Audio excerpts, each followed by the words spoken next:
কুরুক্ষেত্রের যুদ্ধের পরে এবং ভগবান শ্রীকৃষ্ণের আকাশ গমনের পূর্বে পাণ্ডবেরা শ্রীকৃষ্ণের পরামর্শ চাইলেন তাদের কি করণীয়। শ্রীকৃষ্ণ তাদের পরামর্শ দিলেন পদব্রজে স্বর্গের পথে চলার জন্য। সেই অনুযায়ী পঞ্চপাণ্ডব দ্রৌপদীকে নিয়ে স্বর্গের পথে যাত্রা করলেন। সেটা হচ্ছে শতপথ হয়ে স্বর্গারোহিণীর পথে। আমি আজকে সেই পথেই পা বাড়াবো।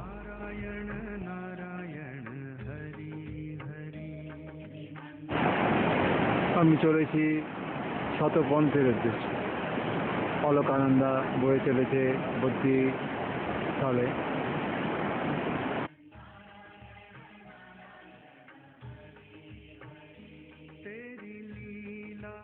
सबसे न्यारी न्यारी हरी हरी,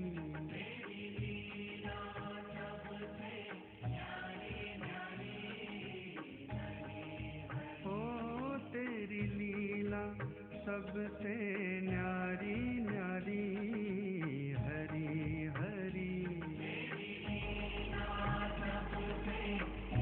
ওই বদ্রীনারায়ণ টেম্পলের চূড়াটা দেখা যাচ্ছে। ওখান থেকে দীর্ঘ লাইন চলে এসছে এই পর্যন্ত সত্যনারায়ণকে দর্শন এবং পুজো দেওয়ার জন্য। নারায়ণ নারায়ণ হরি হরি,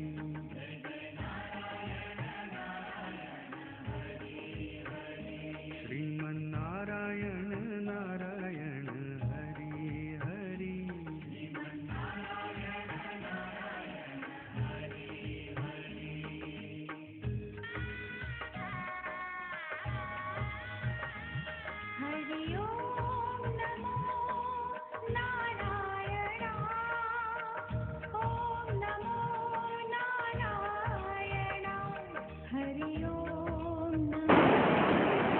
এই পথ দিয়ে যেতে হবে শতপথ।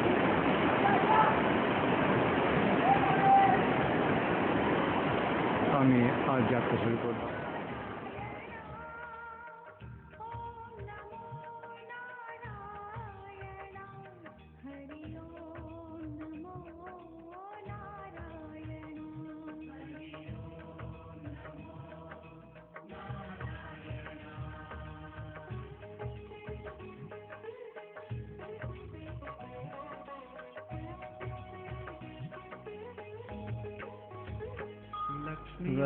হিন্দিতে বোর্ডে কিছু লেখা দেখতে পাচ্ছি, কিন্তু আমাদের এটা বোঝা সম্ভব নয়। হিন্দিতে কি লেখা আছে আমি যেটা দেখতে পাচ্ছি সেটা তোমাদের আমি বলছি।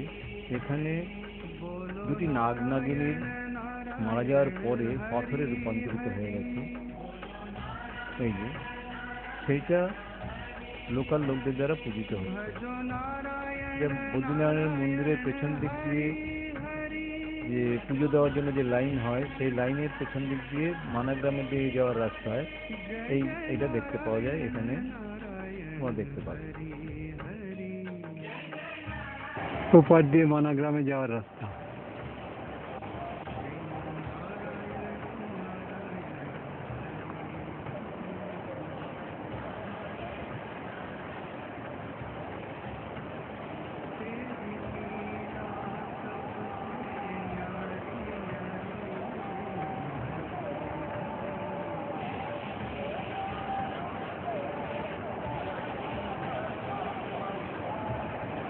ওই দূরে দেখা যাচ্ছে মানাগ্রাম।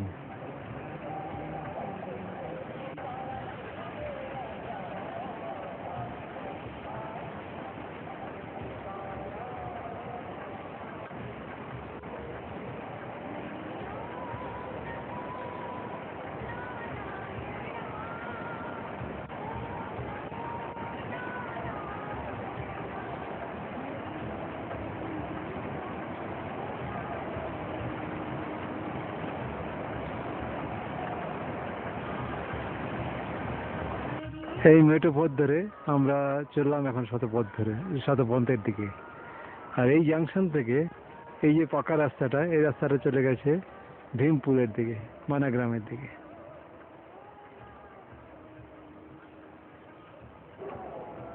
এই মানাগ্রাম। এই যে জায়গাটা দেখতে পাচ্ছ,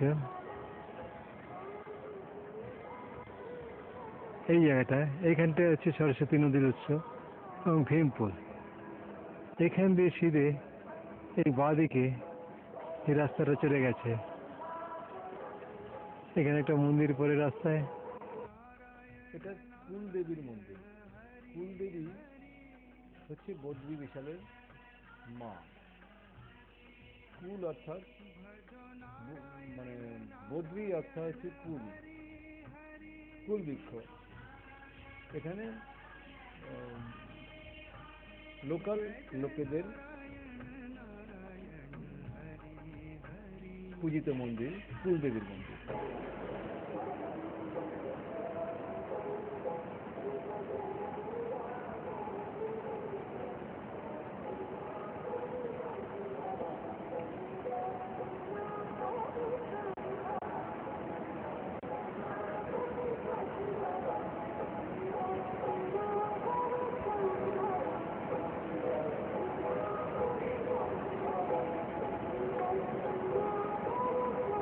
এইখানটায় এইখানটায় এইখানটায় আছে বসুধারা ফলস। এই ধসটা নেমেছে, তার পাশে লাইটটা কম বলে আমি তোমাদের এখন দেখাতে পারছি না।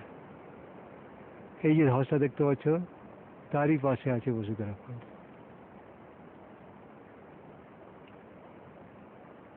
ওই ওই দেখা যাচ্ছে। আমার গাইড ওখানে অপেক্ষা করছে। এটা কি মন্দির আমি তোমাদের পরে জানাচ্ছি। এটা হচ্ছে মাতা মূর্তির মন্দির।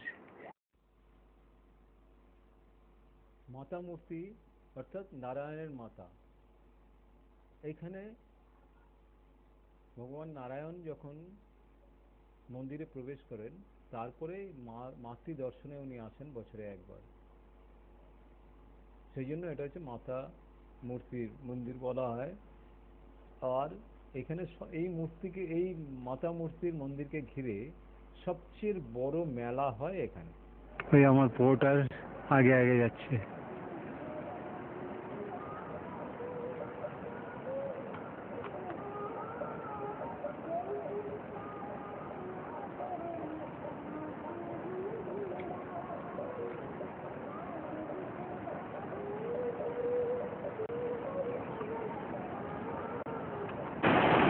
এই অলকানন্দা বয়ে আসছে পাশ দিয়ে। আমরা অলকানন্দার বা পাশ দিয়ে চলেছি, আর ডান পাশ দিয়ে বসুধারা রাস্তা।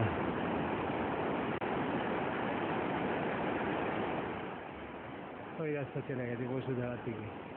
আমরা অলকানন্দার বাদিক দিয়ে চলেছি শতপঞ্চের দিকে। ওই অলকানন্দা কনারের মতো এই বুশ টাইপ গাছের চারিদিক ছাওয়া। এই জায়গাটা সামনে কিরকম আছে জানি না, তো এই জায়গাটা এই কনারের মতো বুশ টাইপ ঘাসে চারিদিকটা ছেয়ে আছে, খুব সুন্দর লাগছে দেখতে।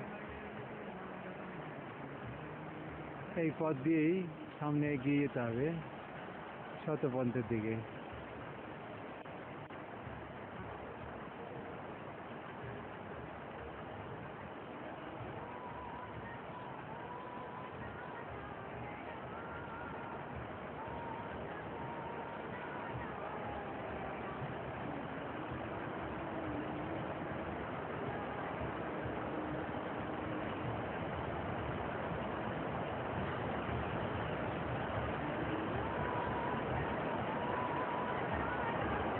দেখতে পাচ্ছ বসুধারা ফলসকে, ওই বসুধারা ফলসকে দেখা যাচ্ছে।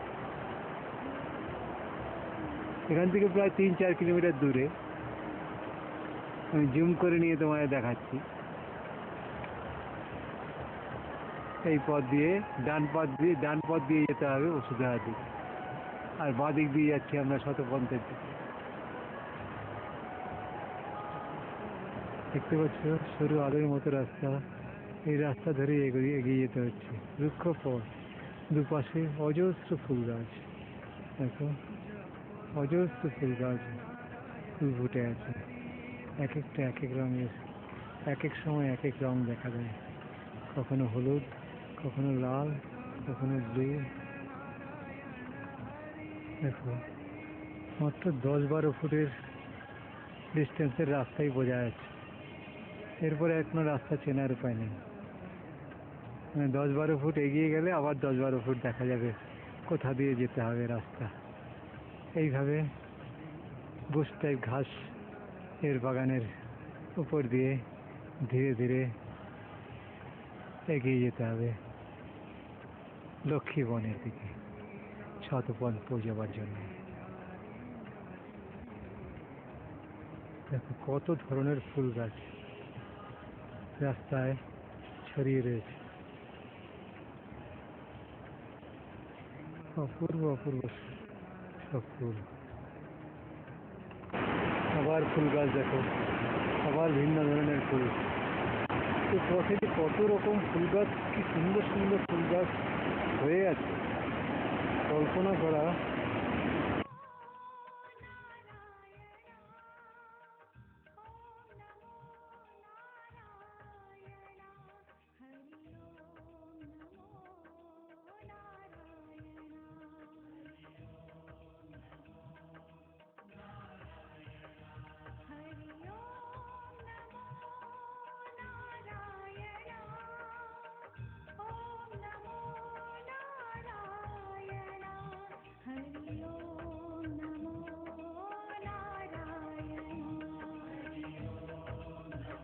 এইখান দিয়ে পথটা ঢালুর দিকে চলে গেছে। খুব সাবধানে যেতে হচ্ছে, একটু জোরে হাঁটলেই স্লিপ। পাশ দিয়ে অলকানন্দা বয়ে যাচ্ছে, তার জলের শব্দ তোমরা শুনতে পাচ্ছ।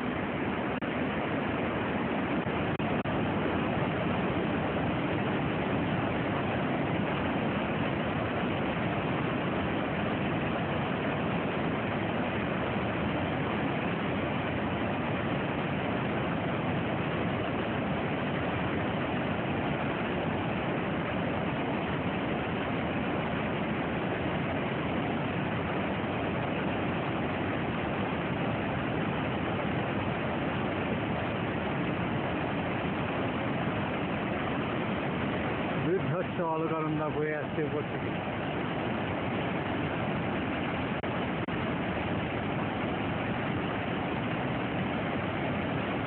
বৃদ্ধস্ব অলকানন্দা প্রবল বেগে বয়ে আসছে।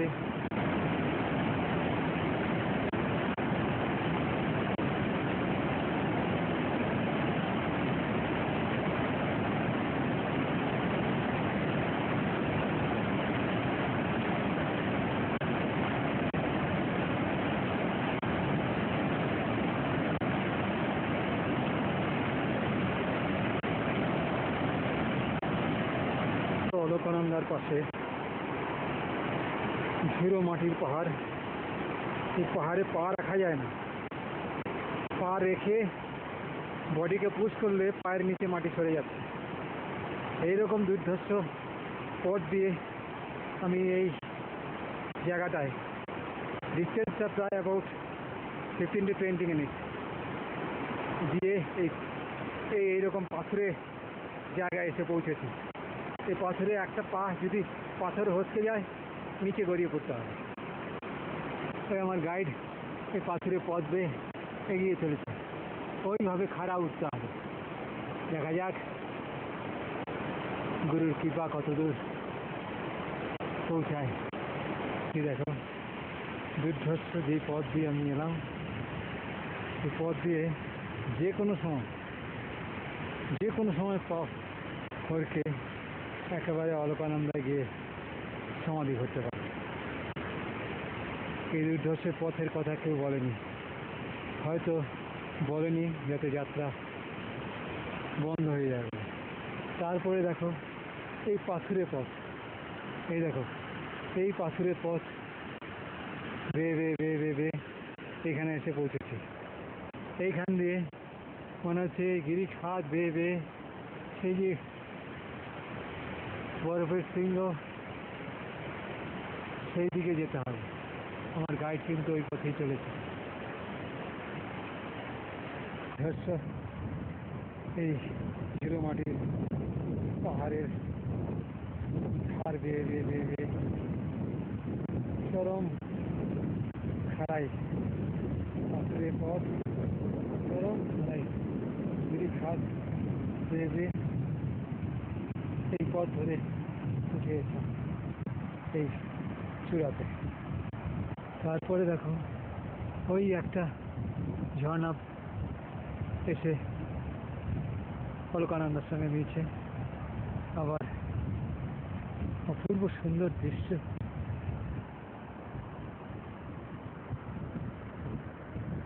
ওই দেখো অলকানন্দ আসছে, আমার গাইড এগিয়ে চলেছে, এখন রাস্তা সহজ হয়ে গেছে, এগিয়ে চলেছে।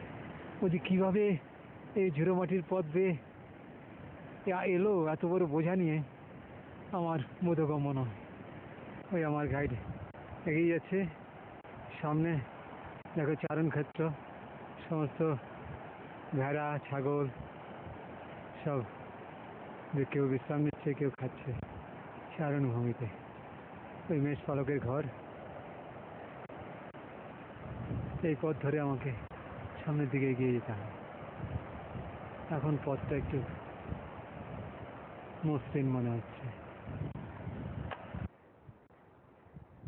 দেখো কোন পথ ধরে আমাকে যেতে হচ্ছে, কোনো রাস্তা বোঝার উপায় নেই। কিছু দূর গেলে গেলেই রাস্তার পায়ের ছাপ বোঝা যাচ্ছে। আমি কিন্তু প্রায় বসুধারা ফলসের সমান দূরত্বে এসে পড়েছি। বসুধারা ফলস দেখতে পাচ্ছ, এখন পরিষ্কার বোঝা যাচ্ছে বসুধারা। বদ্রি থেকে 8 কিলোমিটার দূরে 1000 ফুট উঁচুতে বসুধারা। 122 ফুট উঁচু থেকে ধারাতে রামধনুর 7 রং খেলে। বিষ্ণুগঙ্গার উৎপত্তিও এই জলপ্রপাতে গিয়ে মিলে গেছে অলকানন্দায়। প্রবাদ, বশিষ্ঠ মুনির অভিশাপ মোচনে দক্ষকন্যা বসুর অষ্টপুত্র অষ্টবসু 30,000 বছর তপস্যা করেন এখানে। তপস্যায় তুষ্ট গঙ্গা বসুধারা রূপে 8টি ধারায় নেমে আসে। কথিত আছে, পাপীদের গায়ে বসুধারার জল পড়ে না। কত সুন্দর সুন্দর ফুল দেখো।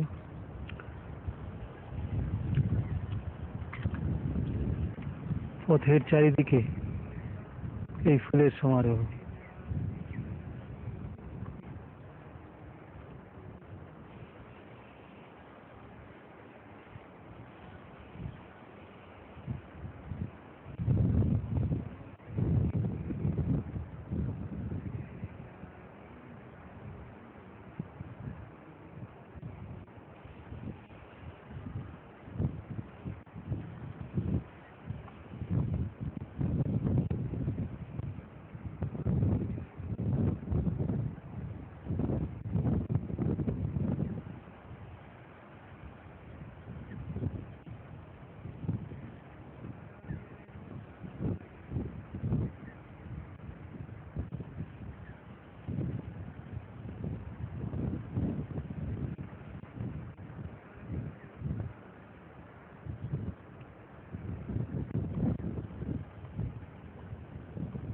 যতদূর মনে হয় এটা নীলকণ্ঠ পর্বত,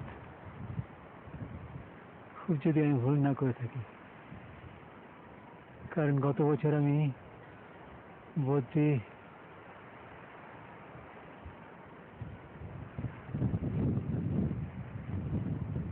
বদ্রীনারায়ণ টেম্পলের পাশ দিয়ে চরণ পাদুকার পথে আমি নীলকণ্ঠ পর্বতের উদ্দেশ্যে যাত্রা করেছিলাম। চেহারাটা দেখে মনে হচ্ছে এটাই নীলকণ্ঠ পর্বত। নীলকণ্ঠ পর্বতে এই গ্লেশিয়ারটা বেয়ে সেই জল এসে পড়েছে অলকানন্দায়, সেটা আমার পরে দেখাবো। এখনো সেখানে এসে পৌঁছয়নি, আমি যাচ্ছি সে পথে।